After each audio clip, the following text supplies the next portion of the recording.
Well, I've got my pen and ink and I need to create the little character of a dog called Dexter who's frightened of the dark. He's quite a funny character because although he looks quite fierce and angry, he's actually quite weedy and he is frightened of the dark and he's frightened of the moon and I think he's howling. So I draw him very quickly with my quick ink and show his little bandy legs and his great big mouth. And he's quite fun to draw. I love drawing dogs like this. He's got no neck, which makes him funnier. He's ready to scan now. Here he is, scanned into the computer. So now I can change him around and make him bigger and smaller in the frame because I'm designing an iBook and this is one of the pages.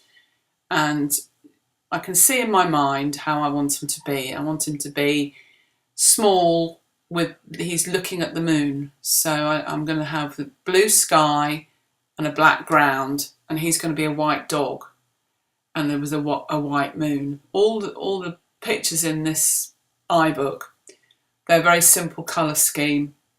So this one's going to be black with a blue glowing sky.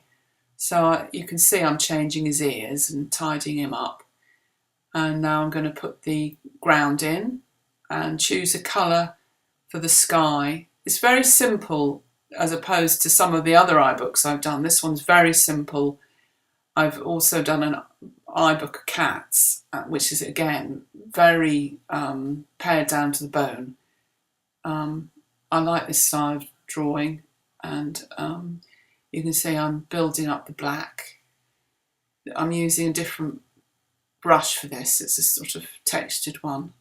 I'm trying to make it look like an old-fashioned litho. And now I have to choose the blue for the sky. So I'm going to tip the paint bucket in. Whoops, went over his face. It's very simple, but you can get it wrong. If the outline isn't properly contained, the paint bucket fills the dog as well. So now I'm colouring him a bit more carefully around him. Just get an idea of how the colour's going to look. Takes a while, although it's very quick. It does. I'm just start making these decisions as we go along. So I think the blue's quite nice. Now I'm strengthening up the black of his body, the outline of his body, and probably put a bit more white on him and maybe an orange collar. And it's all making it up as I go along, really. But I think he's quite a nice little dog. And where's the moon? I need to put the moon in. I know he's looking at something. There it is. There's the moon.